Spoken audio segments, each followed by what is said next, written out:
Hey guys, it's Miss Johnson, and I'm here to bring you the first part of our notes for Chapter 5.3. We're getting into conditional probability and independent probabilities here. So when we start combining multiple events together, we have to calculate our probability a little bit differently. So we're going to talk about conditional probability and independent probabilities because we're now going to take more than one event and put them together. So conditional probability. Conditional probability is when you have one event that happens given another event already happened. So given the fact that this first thing occurred, what's the probability that this second thing is going to occur? So you're still really only finding one probability here. You're finding the probability of one event. You just have to take into consideration that another event has already happened. So what it says is you read this, here's your notation.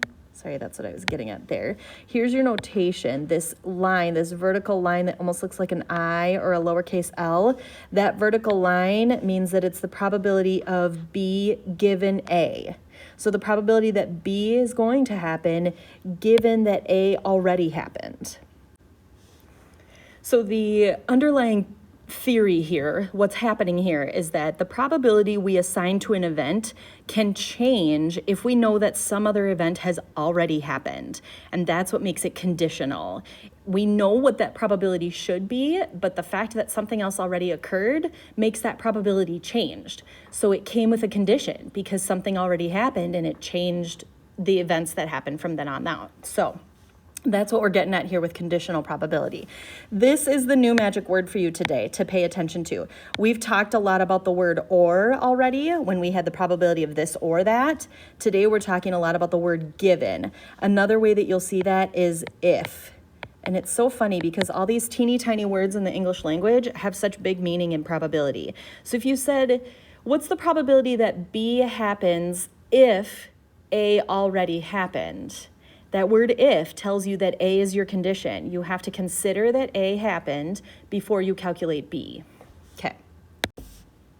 So let's take a look at some examples here. It says, in 1912, the luxury liner Titanic on its first voyage across the Atlantic struck an iceberg and sank. We all know about the Titanic. Some passengers got off the ship on lifeboats, but many died. Suppose we randomly select one of the adult passengers from the Titanic. Define events F as a first-class passenger, and events S as survived, and T as a third-class passenger. So we're gonna first find the probability that you find a third-class passenger given the fact that the person survived. And then we're gonna interpret that value in context. So here's the thing that you have to kind of keep in mind. When you're looking at a given condition, your given condition becomes your new total. Okay, you have to consider that given condition must be true. So if your given condition is the fact that the person survived, that means that we are only looking in this row of our two-way table. That's my given condition. I'm ignoring the rest of the table. I'm not looking at the passengers that died. I'm looking at the passengers who survived because that's my given condition. So instead of taking your probability out of the total number of passengers, we're taking our probability out of the total number of people who survived. So that's how things change here. So for part A, the probability that you have a third-class passenger given that the person survived is your third-class passengers are 151 and your total is 442. So 151 out of 442.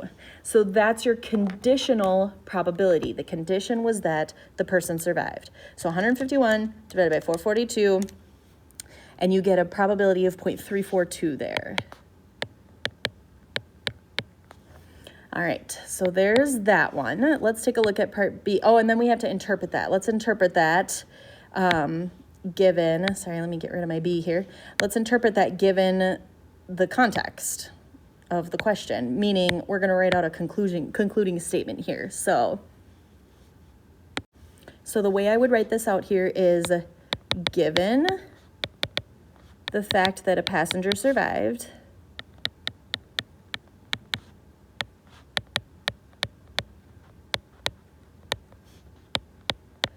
the probability of selecting a third class passenger, forgot my R there, the probability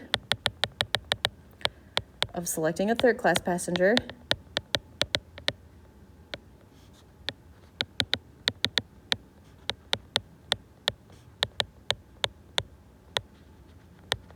is 0.342, or in other words, 34.2%. Sometimes you see those written out as percents. Either way is fine.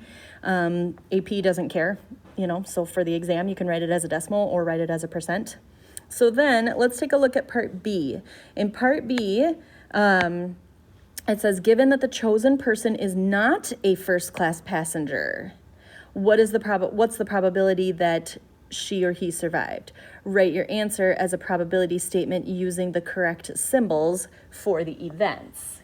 So here's where things get a little bit tricky. In this one, it's almost like you are only looking at these two columns right here. But we're going to have to combine the second and the third class passengers. So that's where life gets a little bit tricky, because we're in conditional probability. Our condition is the fact that it is not a first class passenger. So we're not using this column. We can't use the total column on the right because we're not looking at the first class passengers. So we have to cut those people out. But we're still looking at a combination of events, so we have to put these two passengers together. So again, it says, given that the person chosen is not a first-class passenger, that means that you're looking at these two totals. What is the probability that he or she survived? That means you're looking at these two successes. So I'm just going to show you how that would look if we wrote it out using notation. If we were going to write this out using notation, then we have to consider the complement of being because you're not a first class passenger. So you've got the probability of, given the fact that they're not a first class passenger, what's the probability they survived? So survival given first class complement. That's what that looks like, because the first class complement is what your given condition is, and then the probability that they survived. Then I need to look at the second class passengers and the third class passengers. I'm going to go ahead and give my second class passengers, I'm just going to call them C, because I can't use S. I already used S for survived. And then I'm going to call my third class passengers T, like they gave me up here. T was third class. So I'm just giving a label to my second class passengers. So if I look at what I'm combining here, I've got the probability that the passenger was a second class passenger and they survived. That's my intersection right there, okay? I also need to add in the probability that the passenger was a third class passenger and survived. That's my intersection there. That's that notation of intersection, the upside down U. And my denominator, so those are my two successes. My denominator is the probability that it's a first class complement. Or you could have written that out as the probability of C plus T, because you're putting those two things together. But what we're looking at is we're looking at 94 plus 151 over 261 plus 627. And I got to combine all those things together. So let me grab my calculator here. 94 plus the 151. That gives me the 245, I think. 151 plus 94. Yep, 245. I wrote my equal sign twice, sorry. 245 out of the 261 plus 627, which is 888. And when I divide those two to get a decimal, that's going to be 0.276 there. Okay, 0.276. So basically what they're looking at here is the probability of a second and third class passengers surviving, given that they were second or third class passengers. So conditional probability, here's that notation that we just looked at. You need to look at the probability of A and B given the probability of A. Okay, so if you're saying A given B, probability of A and B given the probability of B. B given A, remember that means that this one is your total. Whatever is behind the given is what becomes your total. So that's why when it was A given B, B is your total. B given A means A is your total. And then the successes is where they intersect each other. The successes is where there is the and, okay? That word and you'll see quite a bit. All right, so let's try the next one. We're going to come back to this, this question about the Facebook and Instagram and using both, so the social media question. It says, a survey of all residents, blah, blah, blah. It says, given the fact that the person uses Facebook, given Facebook, what's the probability that he or she uses Instagram? So here's your notation. You're looking for what is the probability that someone uses Instagram given the fact that they also use Facebook. What that means is you want the probability of Facebook and Instagram divided by the probability of Facebook. Remember, what comes behind the given is your total. So Facebook is your total. Now, let's go find all those things. The probability that someone uses Facebook and Instagram is this right here, the 25% that use both. So that's 0.25. Whenever you put these things into your fraction, you're going to want to make them a decimal. So if you're doing actual calculations with your probabilities, make sure they're written in decimal form. So then the probability that a person uses Facebook is 68%, so that's 0.68. And then just divide the two. 0.25 divided by 0.68 is 0.368, roughly, 0.368. It doesn't say to interpret that value, so technically this is your answer. If you were going to interpret that value, I would just say, given the person uses Facebook, this is your interpretation, which is a word that you'll see quite a bit in this class. Given the person uses Facebook, the probability of selecting someone who uses Instagram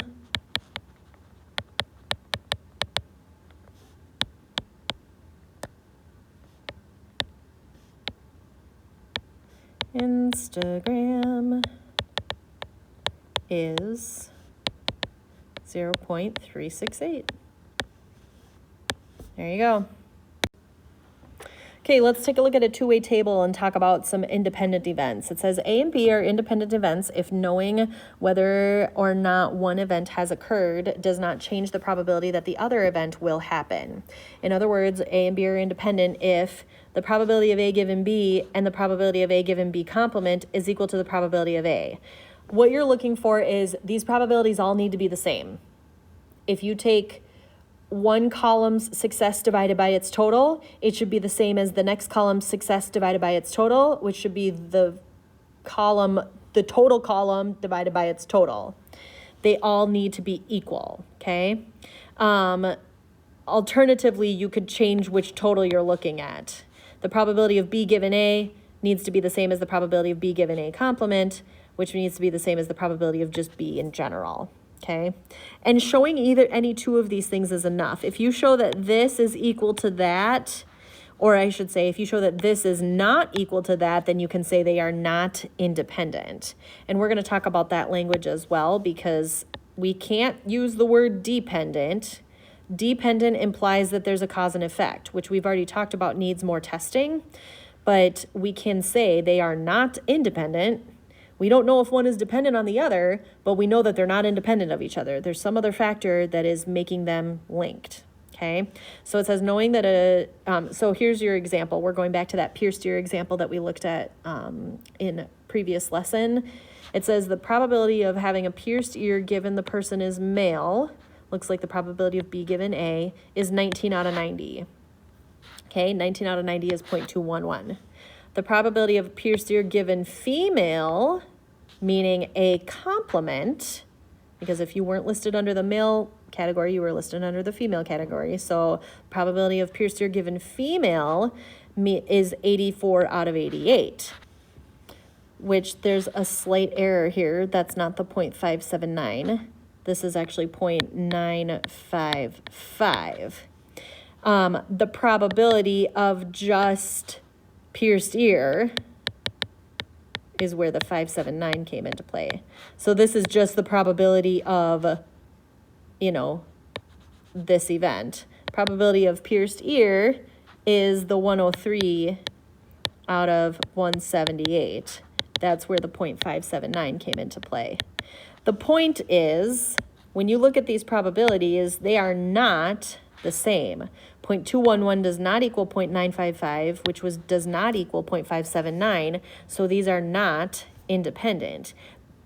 All that's saying is that there's some other factor that is leading into getting your ear pierced. Your gender and getting your ear pierced are not the only factors involved there, which we all know. It depends on a lot of things, whether you're going to get your ear pierced or not. So let's take a look at an example. It says, is there a relationship between gender and handedness?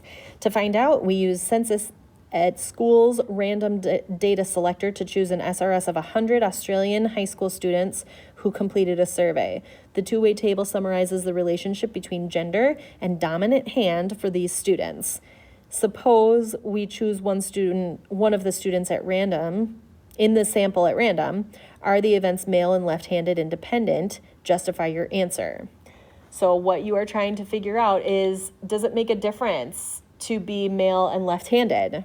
Okay, so the first thing we can determine is, what's the probability of being left-handed given the fact that you're male? The probability of being left-handed given the fact that you're male, so given you're male is right here. Left-handed is the 7. So you're looking at 7 out of 46, which is a probability of 0.152 when I type that into my calculator. Okay, now to prove whether or not they're independent, let's look at the probability of being left-handed given male complement, which is really just the probability of left-handed given female, because that's the only other option in this table.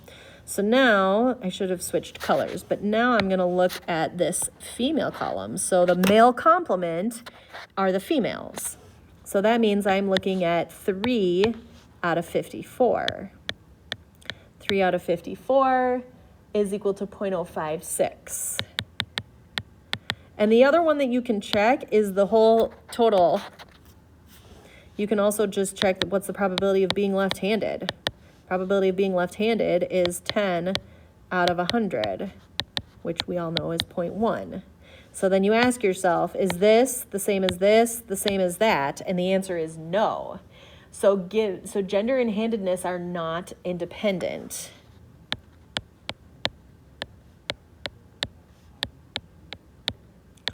Handedness are not independent. Okay, the probability of selecting a left-handed person is different if it is known that the person is male or female.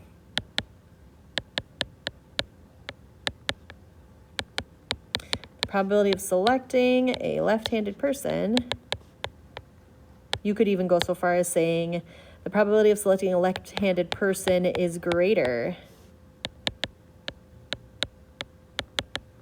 if it is known the person is male.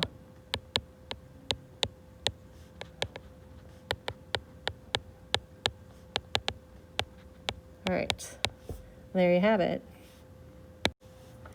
So now we're just going to do a brief introduction into the multiplication rule. The multiplication rule is something that comes into play when we start to factor in more than one probability at the same time. So if we're trying to calculate the probability of more than one thing happening together at the same time, then we have to multiply our probabilities. It's different than looking at more than one success. When we look at more than one success, that's when we added our probabilities together, like getting the probability of selecting a red or a green M&M. We'd add the probability of red plus green because either or was a success. Now we're looking at probabilities of multiple things happening together. So here's just one basic example. It says about 55% of high school students participated in a school athletic team. Roughly 6% of those athletes go on to play on a college team in the NCAA. Then it says what percent of high school students play a sport in high school? And there's your key word. And is going to tell you multiply in probability. Go on to play an NCAA team. So if I were going to set this up, this is the probability of, let's say this is my event A, this is my event B. Probability of A and B is going to equal 0.55 times 0.06. I have to multiply those two things together. When I multiply them together, I get 0.033 for a probability. Okay, so that's a key word there. And when you're looking at more than one thing happening together, you need to multiply when you see the word and. So it says in general, okay, you've got the probability of the high school sport, probability of an NCAA team given the high school sport. That was that 0.06. I took the 0.55 and the 0.06 and I multiplied them together. It says for any chance process, the probability that events A and B both occur can be found using the general multiplication rule. The probability of A and B is equal to the probability of A times the probability of B given A. Okay, well, let's talk about this one. It says the Pew Internet and American Life Project reported that 79% of teenagers ages 13 to 17 use social media, and that 39% of teens who use social media feel pressure to post content that will be popular and gets lots of comments and likes. Remember when Instagram went through its phase of not showing you how many likes a post was going to get and people were all up in arms? Yeah, that was a thing. Find the probability that a randomly selected teen uses social media and feels pressure to post content that will be popular and get lots of comments and likes. So what I want here is what's the probability of A and B? I need the probability. If I say that uses social media is my A and feels pressure is my B, here's what it looks like. Probability of A times the probability of B given A. Because obviously you're not going to feel the pressure to post comments if you don't use social media. You know, like it has to be given the fact that you use the social media. So what I get here is 79%, 0.79 times the 39% who feel pressure to post popular comments or posts, 0.79 times 0.39. This comes into play when I watch all of you guys take selfie after selfie after selfie to post the best looking version of yourself, which don't we all want to present ourselves as the best looking version of ourselves? In some ways, there's nothing wrong with that. 3081, so 0.31, or you could put 0.308. That's your probability there. Okay. But the point here that I want you to see is the fact that you want an and probability, which means you're looking for two things to happen at the same time. You're looking for the probability they use social media and the probability they feel pressure to post content that is popular. So those two things you want them to happen at the same time, which means you need to multiply. And means multiply. So when you see that and you want more than one thing together, multiply. All right, that was a lot of video today. Lots of big probability concepts that we talked about. Conditional probability using that given, multiplication rule using that and. We're going to do some more with the multiplication rule in the next lesson as well, so just hang tight on that. Thanks for tuning in, and I'll catch you next time.